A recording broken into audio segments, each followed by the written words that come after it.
opening article on the havoc that microplastics are having on the forests of phytoplankton, such as to impede the ocean's biotic carbon sequestration. The article reports, quote, "The ocean is at the front line of mitigating the climate crisis.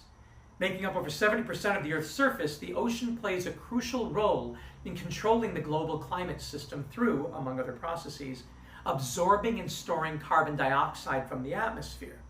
Such processes are made possible by microscopic single-celled aquatic creatures called phytoplankton.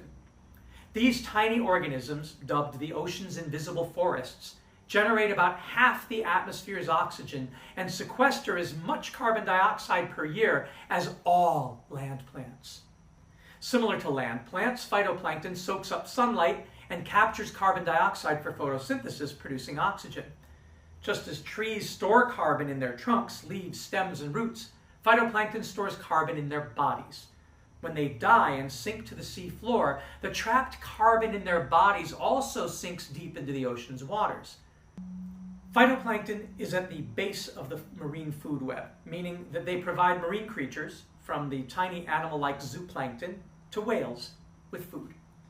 When other more massive sea creatures eat phytoplankton and zooplankton, the carbon in their bodies is transferred to these animals.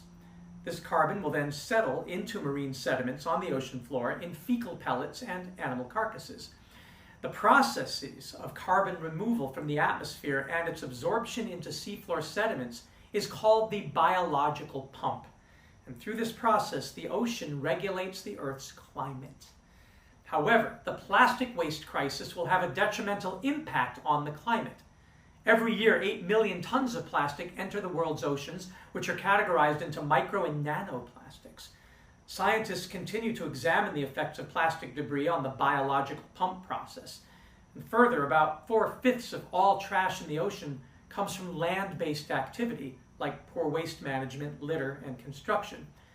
A recent study published in the journal Marine Pollution Bulletin found that plastic pollution in the ocean may negatively affect the ocean's role in removing atmospheric carbon dioxide, which will eventually disturb the global carbon cycle.